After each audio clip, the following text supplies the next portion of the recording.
প্ৰিয় ছাত্ৰ ছাত্ৰীসকল, আজি মই তোমালোকৰ ক্লাছ 9ৰ তোমালোকৰ 2 নম্বৰ চেপ্টাৰটোৰ যেহেতু 2 নম্বৰ চেপ্টাৰটোৰ নাম হৈছে বহুপদ। এই বহুপদৰে 2.4ৰ 4 নম্বৰ কুৱেশ্যনখিনি মই সমাধান কৰি দিবলৈ ওলাইছোঁ। 4 নম্বৰত কি আছে তোমালোকৰ উৎপাদক বিশ্লেষণ কৰা। উৎপাদক বিশ্লেষণ কৰাৰ প্ৰথমটো অংক মই তোমালোকক সমাধান কৰি দিবলৈ ওলাইছোঁ। প্ৰথমটো অংক কি দিছে চোৱা, 12x² - 7x + 1। এইটো উৎপাদক বিশ্লেষণ কৰাৰ প্ৰথমটো ষ্টেপ হৈছে আমাৰ x² যেটো সহগ আছে আমি ফাৰ্স্ট সহগটো চাব লাগিব। x² সহগ কি 12 আৰু শেষত যেটো পদ আছে 1, এই দুটা আমি কি কৰিব লাগিব ফাৰ্স্ট পূৰণ কৰিব লাগিব।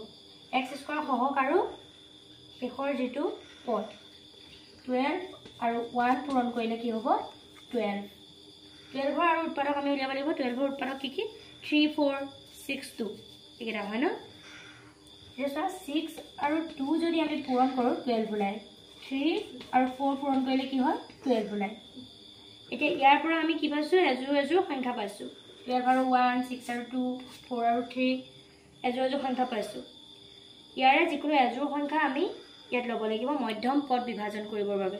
মধ্যম পদটো আমি বিভাজন কৰিব লাগে, তেতিয়াহে আমি মানে উৎপাদক বিশ্লেষণ কৰিব পাৰিম বা উৎপাদক উলিয়াব পাৰিম। ইয়াৰে আমি কোনযোৰ সংখ্যা ল'লে এনেকুৱা এজোৰ সংখ্যা ল'ব লাগিব যিযোৰ সংখ্যা ল'লে আমাৰ xৰ যেটো সহগ আছে সেই সহগ প্লাস বা মাইনাস কৰিলে সেই xৰ সহগটো ওলাব লাগিব।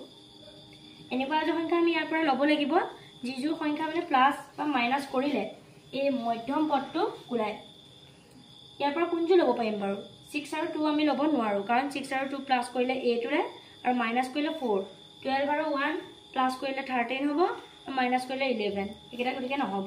3 আৰু 4 প্লাস কৰিলে কি হ'ব 7, গতিকে আমি 3 আৰু 4 ল'ব পাৰিম। এতিয়া চোৱা এইটো একেধৰণে পাতি দিবা। 12x² মাইনাস চিন আছে যেহেতু মাইনাসে বহিব।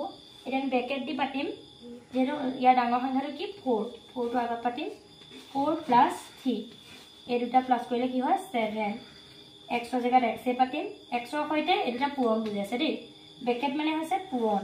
এই xটোৰ সৈতে প্ৰথম সংখ্যাটো আৰু পিছৰ সংখ্যাটো দুটা কি হৈ আছে পূৰণ হৈ আছে। +1টো একেধৰণে পাতি দিবা। এতিয়া আমি কি কৰিম 12x² মাইনাস যেহেতু মাইনাস চিন আছে মাইনাসে বহিব। 4 × x কি হ'ব 4x প্লাস মাইনাস পূৰণ কৰিলে কি হয় মাইনাস 3 × x 3x + 1। এতিয়া ইয়াৰ পৰা আমি কমন ল'ব লাগিব। ইয়াৰ পৰা আমি কমন কেনেদৰে ল'ম এনেদৰে ল'ব লাগিব কমন যাতে ব্ৰেকেটৰ ভিতৰত ইয়াত প্ৰথমটো যিটো সংখ্যা থাকিব সেইসকলেও যাতে ব্ৰেকেটৰ ভিতৰৰ সংখ্যাখিনি একেই হয়, তেতিয়াহে আমি উৎপাদক বিশ্লেষণ কৰিব পাৰিম। ইয়াৰ পৰা আমি কি ল'ম এতিয়া 4x কমন ল'লোঁ। 4x যদি কমন লওঁ 4x দুইটা সংখ্যাকে কি হ'ব পূৰণ যাব বা হৰণ যাব। 4xৰ লগত কি পূৰণ কৰিলে আমি 12x² পাম সেইটো ইয়াত আমি বহাব লাগিব। 4xৰ লগত কি কৰিম 3 দিব লাগিব। 3 × 4 12 হয়। ইয়াত x যেহেতু এটা আছে আৰু এটা x আমি দি দিলোঁ। x দুটা কৰিলে কি হৈ যায় x² হৈ যায়। এইটোৱে পূৰণ কৰিলে এইটো ওলাব লাগিব। তোমালোকে তেনেকুৱা সংখ্যাহে দিব পাৰিবা দেই। মাইনাস যেহেতু আছে এইটো মাইনাস চিনে বহিলে। 4ৰ লগত 4xৰ লগত কিমান পূৰণ কৰিলে 4x হ'ব 1 পূৰণ কৰিব লাগিব ন। ইয়াত যেটো আমি সংখ্যা ব্ৰেকেটত দিম ইয়াতো আমি সেই একেটা সংখ্যাই বহাব লাগিব। মাইনাস চিন যেহেতু আছে মাইনাসে বহিল। এতিয়া ইয়াৰ লগত কি পূৰণ কৰিলে উপগুটি সংখ্যাটো হ'ব 1 কৰিব লাগিব। 1 পূৰণ কৰিলে কি হ'ব minus × plus minus 1 × 3x 3x হ'ব মাইনাস × মাইনাস প্লাস হ'ব 1 × 1 কি হ'ব 1 হ'ব।